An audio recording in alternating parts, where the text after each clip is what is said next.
Good morning, everyone. As Ms. Sherelle said, I am Tierra Stevens, and I will be sharing with you this morning my story and what caregiving is. So, a caregiver is a paid or unpaid member of a person's social network who helps them with activities of daily living. Since they have no specific professional training, they are often described as informal caregivers. Caregivers most commonly assist with impairments related to old age, disability, a disease, or mental disorder. The typical duties of a caregiver is taking care of someone who has a chronic illness or disease, managing medications, talking to doctors or nurses on someone's behalf, helping to bathe or dress someone who is frail or disabled, taking care of household chores, meals, or processes both formal and informal documentation related to health for someone who cannot do things alone. So I want to talk to you on my story on how I became a caregiver. So on September 3rd of 2016, it was the most beautifulest day. It was a beautiful day to have a wedding. So on September 3rd is exactly what I was doing. I was having a beautiful wedding. Me and my husband, who I have been with since high school. So I was marrying my high school sweetheart on September 3rd of 2016. It was so beautiful outside. We had so many friends and family, and we had a beautiful wedding outdoors at an outdoor park. So we got married. And when we got married, we just was thinking we are about to live life. We are about to travel the world with each other. At the time, we had an 8-year-old beautiful daughter we shared together. And life was just perfect in our eyes. So on February 17th, literally 5 months after our wedding day, I decided to go to Vegas with a couple of my friends to celebrate my 30th birthday. So me and my friends got to Vegas. We got settled into our hotel room. My husband called me on the phone, which he always did on his lunch breaks while he was at work. And we just talked and laughed like we normally would always do. When we got off the phone after he had to leave to go back on the floor for work from his lunch break, like 30 minutes to an hour later, his brother called my phone. And when I answered, he could barely talk. And all he could say was JL was in an accident. And all I could say is he okay? And he just couldn't speak. Nothing would come out. So I instantly just threw my phone. I got down on my knees and I began to pray. So my friend that was with me in Vegas, one of my friends that was with me in Vegas took my phone and got on the phone with his brother and tried to get him to talk so we could see what was going on. He just still could not speak. So I'm still on my knees praying. I got up, start pacing back and forth. Finally, the hospital called my phone and let me know that I needed to get my first flight back home because my husband had been in a work accident and he was paralyzed from the chest down. So I instantly got on the first flight back home. When I got back home, I came to the hospital and the lobby was just filled with so many family and friends. My best friend was there waiting for me to get there. And when a doctor came out after my husband's surgery was successful, he had told us all that we could come back to see him, maybe like 3 people at a time. I was so nervous to see him. I didn't know what to expect. So when I came back to see him, he had a neck brace on and he had tubes down his throat and his nose, so he couldn't talk. So the first thing I said to him when I seen him was, we're going to get you that Ryan lawnmower, because my husband always talked about he wanted to get a Ryan lawnmower because we had just purchased a beautiful home and our backyard was huge. So he always talked about getting a Ryan lawnmower. So that's the first thing I said to him when I seen him. So even though I got my husband back to me in an unexpected way, I was grateful that he did return back to me, even though it was in an unexpected way. So we went down to, we had got transferred to another hospital, and we spent like maybe 2 months there for him to do inpatient therapy to help him with his strengthening. because he was very weak. He could barely lift up his hands. So they did a lot of, exercises with him to build his strengthening. After 2 months there, we got transferred to the hospital in Atlanta called Shepherd Center, where they specifically focus on spinal cord injury patients. And there they taught me so many things. They taught me how to get my husband in and out of bed. They taught me how to get him dressed in the bed, how to get him dressed out the bed, how to brush his hair, how to brush his teeth, just all the things that I had to learn about his injury and how to properly take care of him. Every day he went to therapy to work on more on his strengthening, and they showed me like exercises and stretches I could do with him as well. So we spent like 3 months down there. After 3 months down in Atlanta, we came back to our hometown, which is Fort Wayne, Indiana, to the same hospital that he did his inpatient therapy at. And when we came back, we had to go to this hospital because our house wasn't yet done for him to get in and out of. So it still was being modified. So we couldn't come straight home. So when we came back home to this hospital, this is when I started getting really depressed. I started getting really down. I felt like nobody understood me. Nobody understood where I was at, because we were stuck in this hospital in this 4-room room. Me and my daughter, we slept on recliner chairs. Then we finally graduated to sleeping on a air mattress, which was still not our ideal life, because we wanted to be home sleeping in our own beds.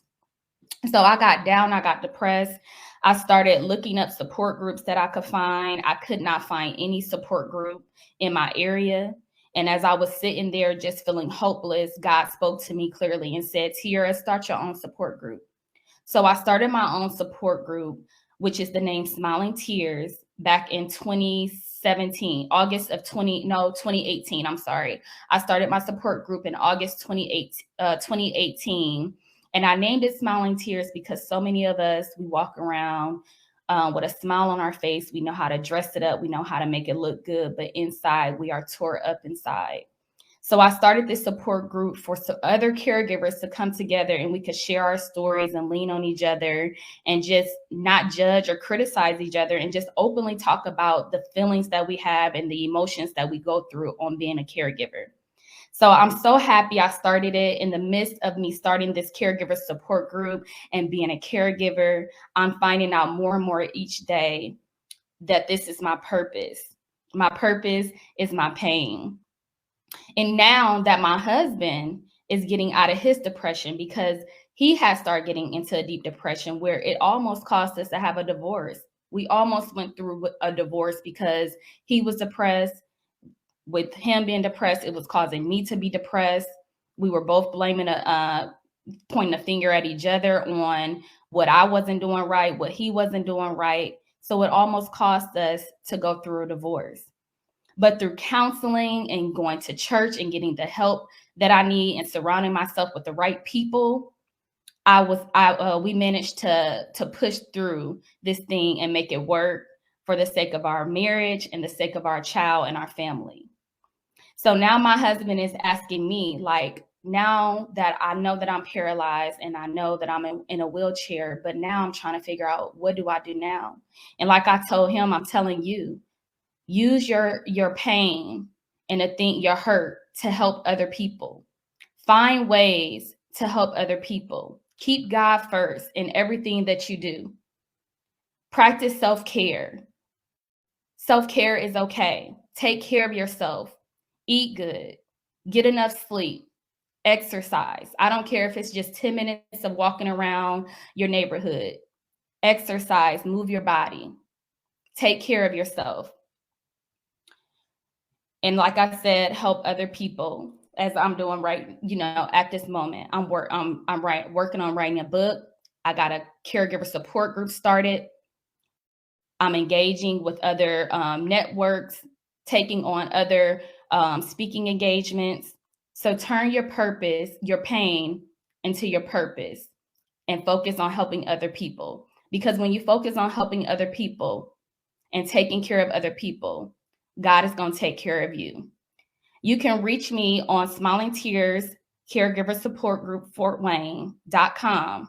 And I'm also on Instagram on Smiling Tears support group. That's where I'm more active at. I have my yearly luncheons every year, the first Saturday in August, for all caregivers, all care receivers, and supporters, for us to come together to celebrate each other, to get word of encouragement. It's such a powerful event. And I'm going to actually do it virtual this year as well. So I want you all to join me on this luncheon to get the help and the resources that you all deserve. I love you, and thank you, Sherelle, again for this wonderful opportunity.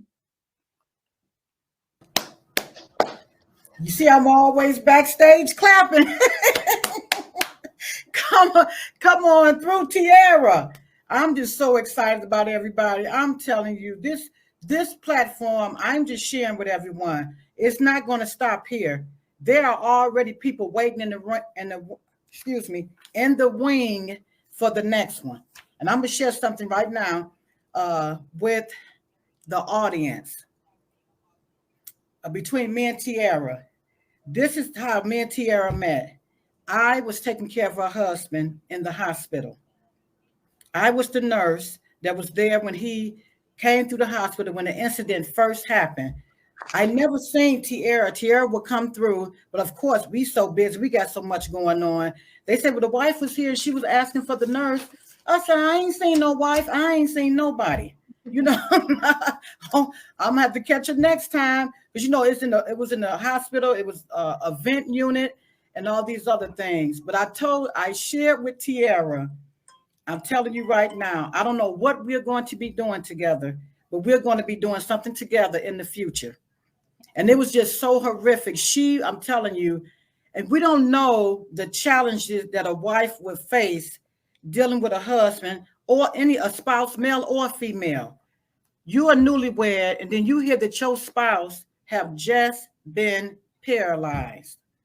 Come on. Yeah.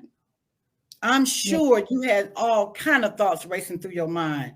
I felt for you because I know y'all was young, and I know every time I would see your husband, he just had this look on his face. I mean, you can't even imagine the thoughts that was going through his head as a husband, right?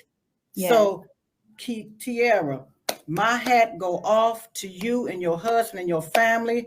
I continuously pray for you guys because I know it's real. I know I dealt with him when he first came through the hospital. You didn't even see some of the things that he was going through.